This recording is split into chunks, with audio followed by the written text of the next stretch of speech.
챕터 3의 클래시피케이션, 분류에 대해서 베이직 컨셉과 테크닉들을 알아보도록 하겠습니다. 다음은 클래시피케이션, 분류의 정의입니다. 데이터 레코드가 주어지면 이를 대략 3분의 2 정도를 트레이닝 셋으로, 3분의 1 정도를 테스트 셋으로 나눕니다. 그 뒤에 각각의 레코드는 튜플로 특징 지어지는데 x, y에서 x는 애트리뷰트의 셋 집합이고 y는 클래스 레이블입니다. x는 애트리뷰트라고도 하고 predictor, independent variable, input이라고도 부릅니다. y는 class, response, dependent variable, output이라고 부릅니다. task는 모델을 학습하는 것인데 각각의 애트리뷰트 집합 x를 미리 정의된 클래스 레이블 y로 매핑하는 것입니다. 다음은 클래시피케이션, 분류의 사례들입니다. 첫 번째 태스크는 이메일 메시지를 캐리고라이즈 합니다. attribute set x는 메시지 헤더와 컨텐트 내용에서 특징을 추출합니다. 클래스 레이블 y는 스팸인지 난스팸 이메일인지를 분류합니다. 두 번째는 튜머 셀을 아이덴티파이 합니다. 엑스레이나 MRI 스캐너로부터 특징을 추출합니다. 멀리그넌트나 비나인 셀에 대해서 판별을 내립니다. 세 번째는 갤럭시를 캐탈로깅 합니다. 텔레스콥 이미지로부터 특징을 추출합니다. 클래스는 일리프티컬인지 스파이럴인지 이레귤러 쉐이프인지를 판별합니다. 클래시피케이션 모델을 만드는 일반적인 방법입니다. 전체 데이터를 3분의 2 정도를 트레이닝 셋으로 하고 3분의 1 정도를 테스트 셋으로 합니다. 러닝 알고리즘을 선정해서 트레이닝 셋으로부터 모델을 인덕션 합니다. 모델이 만들어지면 이 모델을 apply, 적용해서 디덕션을 통해서 테스트 셋을 실험을 합니다. 테스트를 통과하면 실전에 적용해서 새로운 애트리뷰트 데이터가 들어오면 이를 바탕으로 클래스를 예측합니다. 클래시피케이션 테크닉에는 베이스 클래시파이어로서 디시전 트리에 의거한 방법이 있고 룰 베이스드 방법이 있습니다. Nearest Neighbor, Neural Network, Deep Learning, Naive Bayes와 Bayesian Belief Network, Support Vector Machine이 있습니다. Ensemble 클래시파이어로는 부스팅, 배깅, 랜덤 포레스트 등이 있습니다. 이제 트레이닝 데이터로부터 디시전 트리 모델을 만드는 방법을 배우도록 하겠습니다. 왼쪽에는 트레이닝 데이터가 10개가 있습니다. 애트리뷰트는 홈 오너, 집이 있는지, marital status는 결혼을 했는지, annual income은 매년 수입이 어떻게 되는지를 표시하고 있습니다. 이를 바탕으로 default borrower, 채무 불이행 차용자가 될지를 미래를 예측하는 모델을 만드는 것입니다. 오른쪽에 있는 디시전 트리는 왼쪽에 있는 트레이닝 데이터의 애트리뷰트를 차례로 질문함으로써 클래스를 분류하는 방법을 사용하고 있습니다. 첫 번째 질문은 홈 오너 여부인데 트레이닝 데이터를 보면 3번의 yes가 있었는데 모두 클래스는 no로 분류가 됐습니다. 따라서 디시전 트리도 no로 분류를 합니다. 반면에 홈 오너가 no인 경우에는 7번이 있었는데 클래스를 보면 no와 yes가 섞여 있습니다. 따라서 marital status라는 두 번째 질문을 하도록 합니다. married status는 single과 divorced와 married의 세 종류가 있는데 간단히 바이너리 트리로 만들기 위해서 single과 divorced를 합쳤습니다. 이 경우에 7개 오브젝트 중에 4개가 이에 해당되는데 클래스를 보면은 yes와 no가 섞여 있습니다. 따라서 income이라는 세 번째 질문을 합니다. 그 결과 income이 80K보다 작은 경우에는 클래스가 no로 분류가 되고 income이 80K보다 큰 경우에는 클래스가 yes로 분류가 됩니다. 우리는 10개의 트레이닝 데이터를 가지고 decision tree, 의사결정 트리를 만들었는데 4개의 leaf node는 각각 3개, 1개, 3개, 3개의 트레이닝 데이터에 의해서 클래스 값이 결정된 것입니다. 우리는 여기서 몇 가지 질문을 할 수 있습니다. 3개의 애트리뷰트를 모두 물어봤는데도 클래스에서 yes와 no가 섞여 있는 경우는 어떻게 하는가? 그 경우에는 voting을 할 수 있습니다. 또 디폴트 값을 지정할 수도 있습니다. 또 다른 가능한 질문은 왜 homeowner부터 물어봐야 되는가? 다른 트리가 가능하지 않은가입니다. 물론 가능합니다. 어떻게 트리를 만드는가에 따라서 트리는 매우 효율적일 수도 있고 비효율적일 수도 있습니다. 지금부터는 그런 방법들에 대해서 더 구체적으로 배우도록 하겠습니다.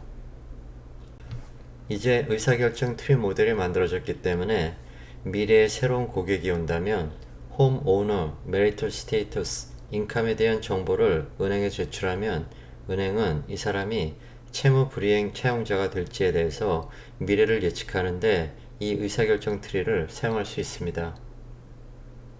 Decision Tree에 대한 또 다른 사례입니다. 이 경우에는 질문 순서를 바꿔서 marital status를 먼저 물어보고 다음에 homeowner, 인컴 순으로 질문을 했습니다. 테스트 데이터에 모델을 어플라이 해보겠습니다. 우리는 트리의 루트로부터 시작을 합니다. 테스트 데이터에는 homeowner가 no, marital status는 married, annual income은 80K로 지정이 되어 있고 우리는 default borrower를 예측하도록 해볼 것입니다.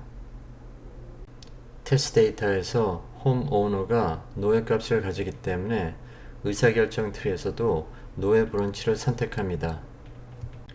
marital status에서는 married이기 때문에 이번에는 married 브랜치를 선택합니다.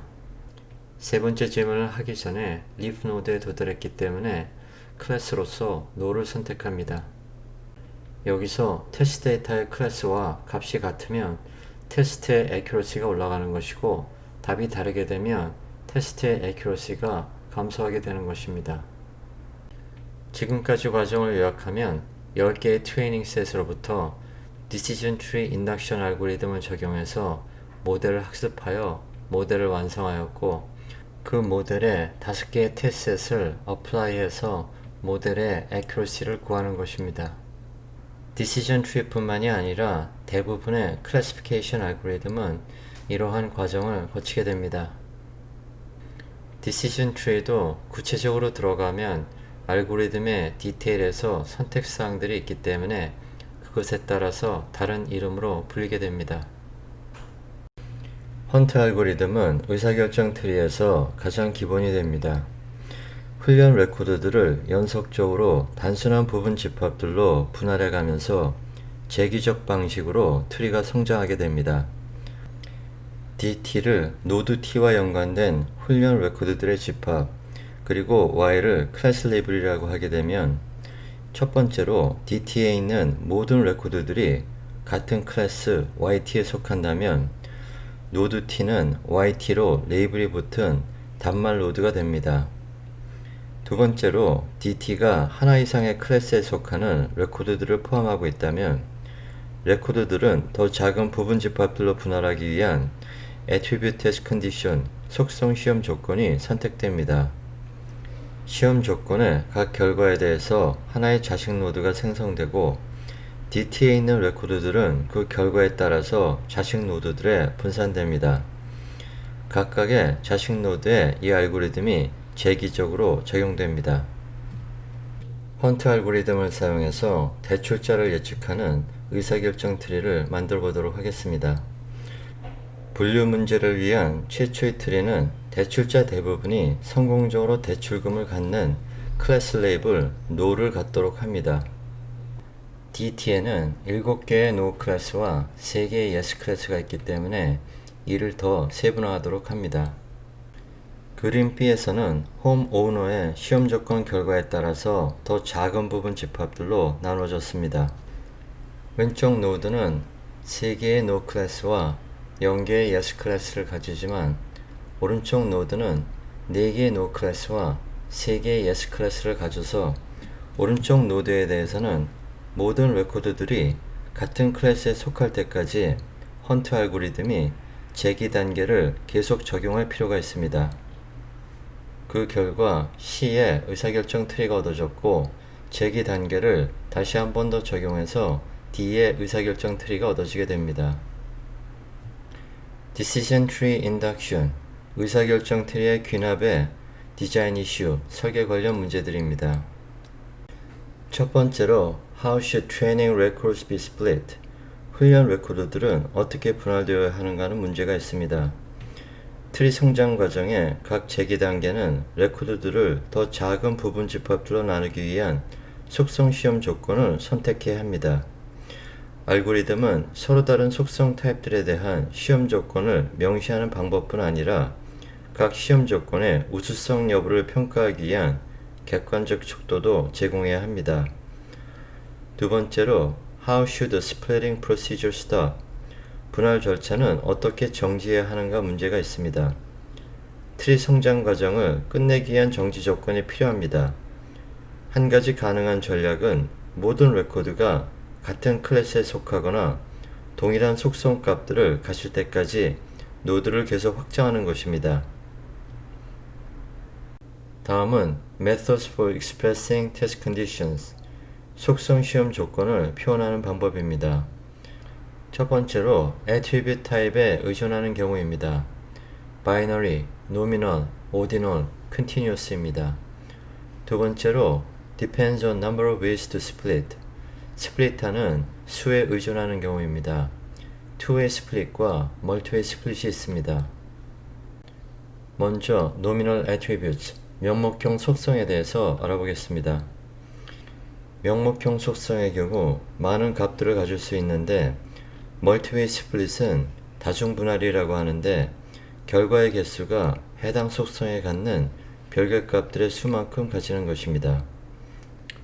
반면 바이너리 스플릿은 이진 분할이라고 하는데 값들을 두 개의 서브셋으로 나누는 것입니다. 아래에 보면은 marital status가 세 개의 값들을 가지고 있는데 두 개의 서브셋으로 나눈 세 경우를 볼 수 있습니다. 나중에 이러한 분할들 중에서 최선의 방법을 선택하는 척도에 대해서 배우도록 하겠습니다. 다음은 ordinal attribute, 서열형 속성들에 대한 테스트 컨디션들입니다. 명목형 속성과 마찬가지로 멀티웨이 스플릿과 바이너리 스플릿이 있습니다. 단지 주의할 점은 바이너리 스플릿에서 preserve order property among attribute values, 속성 값에서 서열의 정보를 보존해야 한다는 것입니다. 오른쪽 그림에 보면 this grouping violates order property, 이러한 그룹핑은 서열 속성을 위반한 것이라는 사례가 나와 있습니다. continuous attribute, 연속형 속성에 대한 시험 조건에서도 바이너리 스플릿과 멀티웨이 스플릿으로 구현할 수 있습니다.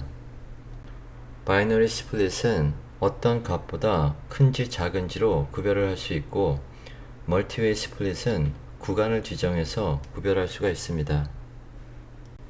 이러한 스플릿에는 이전에 배웠던 discretization, 이산화 방법이 사용될 수 있습니다. discretization, 이산화를 통해서 ordinal, 서열형의 categorical attribute가 형성됩니다. range를 구하기 위해서는 이전에 배웠던 equal interval 혹은 equal frequency 혹은 clustering을 사용할 수 있습니다. static은 초기에 이산화를 해서 이를 유지하는 것이고 dynamic은 매 노드마다 이산화를 다시 하는 것입니다. binary decision은 어떤 값보다 큰지 작은지를 통해서 결정하는 것입니다. How to determine the best split, 최선의 분할이 무엇인지에 대해서 살펴보도록 하겠습니다. 오른쪽 테이블에 보게 되면 20개의 레코드가 있는데 10개가 클래스 0이고 10개가 클래스 1입니다. 이처럼 클래스 0와 클래스 1이 반반씩 있을 때 우리는 불순도가 높다고 합니다. 만일에 클래스 0나 클래스 1만 있을 경우에는 순도가 높다고 합니다. 우리가 attribute gender를 가지고 스플릿을 할 경우에 yes인 경우 C0가 6개, C1이 4개가 되고 no인 경우 C0가 4개, C1이 6개가 됩니다. 불순도가 약간 감소하기는 했지만 아직 불순도가 높다고 할 수 있습니다. 만일에 우리가 car type attribute를 가지고 분류를 하게 되면 family인 경우 C0는 1, C1은 3개가 되고 스포트 경우에는 C0는 8개, C1은 0개가 됩니다. 럭셔리 경우에는 C0는 1, C1은 7개가 됩니다. 이 경우 불순도가 크게 감소하고 순도가 크게 증가한 것을 알 수 있습니다. 요약하면 Pure Class Distribution, 순도가 높은 클래스 분포가 선호됩니다. 노드 임퓨리티를 측정할 방법이 필요합니다. 만일에 C0가 5개, C1이 5개면 불순도가 높은 것입니다. C0가 9개고 C1이 1개라면 불순도가 낮은 것입니다. 노드 임퓨리티 메저에는 다음 세 가지가 있습니다. Gene 인덱스는 1에서 PIT 자승의 총합을 뺀 것입니다. 여기서 PIT는 클래스 T가 노드 T에 있는 빈도이고 C는 클래스 전체 개수입니다. 두 번째로 엔트로피는 마이너스 PIT log 2 PIT의 총합입니다. 세 번째로 misclassification error는 1에서 PIT의 맥시멈 값을 뺀 것입니다. 베스트 스플릿을 찾는 데는 다음 세 단계가 있습니다. 첫 번째 단계는 스플리팅을 하기 전에 임퓨리티 메저 P를 계산합니다. 두 번째 단계는 스플리팅을 하고 난 뒤에 임퓨리티 메저 M을 계산합니다. M을 계산하기 위해서는 먼저 각각 차일드 노드에 대해서 임퓨리티 메저를 계산하고 차일드 노드에 웨이트를 곱해서 M을 계산하도록 합니다. 세 번째는 attribute test condition을 선택하는 데 있어서 가장 높은 게인을 생산하는 것을 기준으로 합니다. 게인은 앞에 두 단계에서 얻어진 P에서 M을 뺨으로써 얻어질 수 있습니다. 이 세 단계를 그래프를 통해서 좀 더 자세히 설명을 하도록 하겠습니다. 스플리팅, 분할을 하기 전에 C0는 N00개가 있고 C1은 N01개가 있습니다. 우리는 임퓨리티 메저인 Gene이나 엔트로피를 사용해서 임퓨리티 P를 계산할 수 있습니다. 여기서 우리가 알고자 하는 것은 최선의 스플릿을 얻기 위해서 애트리뷰트 중에 A를 사용하는 것이 좋은지 B를 사용하는 것이 좋은지를 알고자 하는 것입니다. 속성 A를 사용해서 분할을 할 경우에 노드 N1과 노드 N2가 만들어지고 우리는 이것에 대해서 임퓨리티 메저를 사용하면 M11과 M12를 계산해낼 수 있습니다. 이것을 웨이티드 썸을 하게 되면 M1이 구해집니다. 반면에 속성 B를 사용한 경우에는 노드 N3과 노드 N4가 얻어지고 임퓨리티 메저를 얻게 되면 M21과 M22가 얻어지게 됩니다. 이를 웨이티드 썸을 하게 되면 M2가 얻어지게 됩니다. 요약하면 속성 A를 사용한 경우에는 게인이 P 빼기 M1이 되고 속성 B를 사용한 경우에는 P 빼기 M2가 됩니다. 우리는 베스트 스플릿을 찾기 위해서 게인이 더 큰 것을 선택하면 됩니다.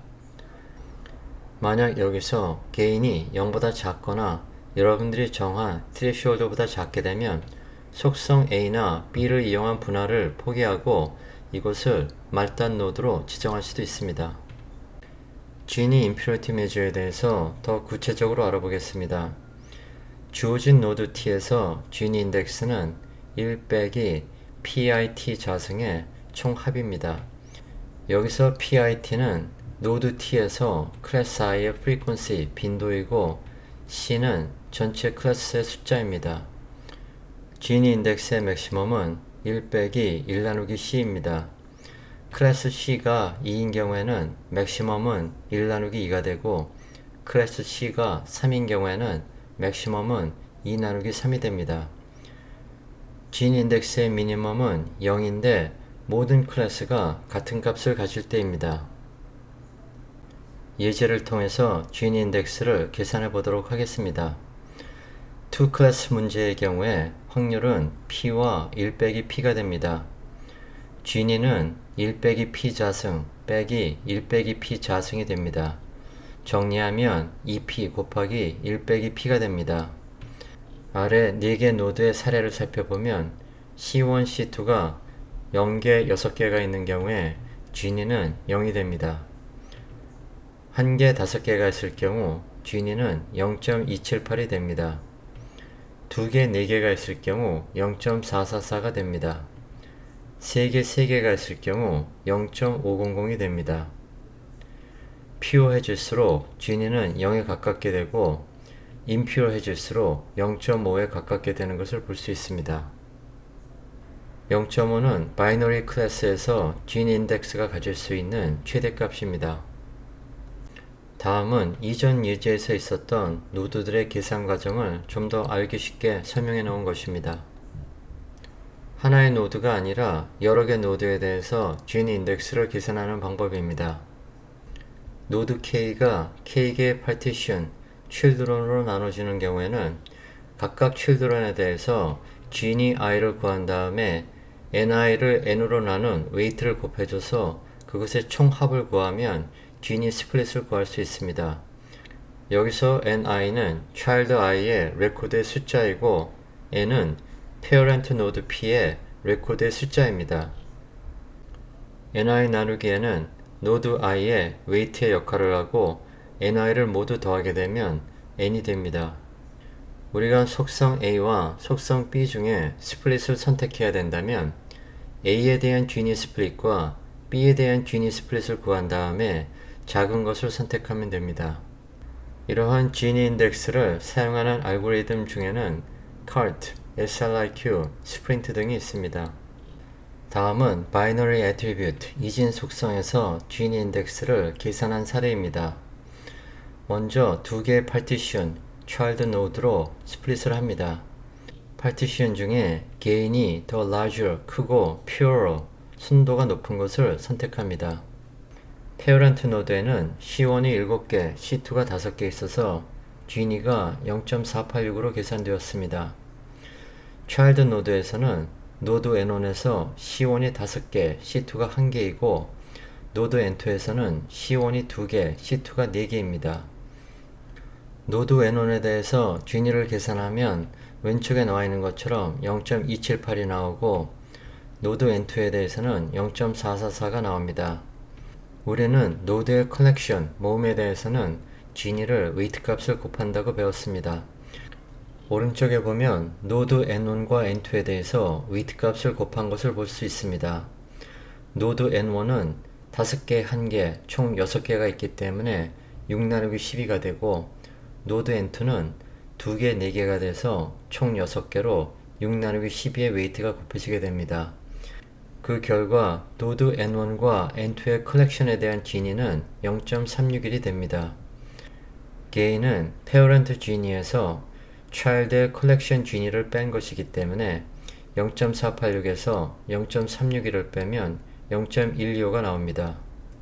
만일에 또 다른 애트리뷰트가 있다면 그것에 대한 gain들을 모두 계산해서 비교를 한 뒤에 가장 gain이 큰 것의 애트리뷰트를 선정하면 됩니다. categorical attribute에 대해서 Gini 인덱스를 적용한 사례입니다. 멀티웨이 스플릿 경우에 car 타입이 Family, Sports, Luxury의 3개의 밸류를 갖고 있다면 C1과 C2의 클래스는 각각 1개, 3개, 8개, 0개, 1개, 7개를 가지게 됩니다. 이때 Gini를 계산하면 0.163이 나옵니다. 이것을 2의 스플릿으로 구현할 경우 car 타입에서 스포츠와 럭셔리를 합친 경우와 패밀리와 럭셔리를 합친 경우가 사례로 나와 있습니다. 스포츠와 럭셔리를 합친 경우 C1과 C2는 각각 9개, 7개가 되고 패밀리는 1개, 3개가 됩니다. 그 결과 Gini는 0.468이 돼서 최대값인 0.5에 가까워졌습니다. 그 다음 사례에서는 car 타입이 스포츠인 경우 C1과 C2는 8개, 0개가 되고 패밀리와 럭셔리는 2개, 10개가 되어서 Gini는 0.167이 됩니다. Gini 값을 비교해보면 멀티웨이 스플릿의 0.163과 2웨이 스플릿의 패밀리 럭셔리가 합쳐진 Gini인 0.167이 가장 작은 것을 알 수 있습니다. 여러분은 가장 나은 스플릿을 선택하는 데 있어서 0.163이 0.167보다 작기 때문에 멀티웨이 스플릿을 선택할 수도 있고 이 정도 작은 차이라면 2웨이 스플릿이 컴퓨팅 타임이나 메모리 사용에 있어서 이점이 있기 때문에 2의 스플릿을 선택할 수도 있습니다.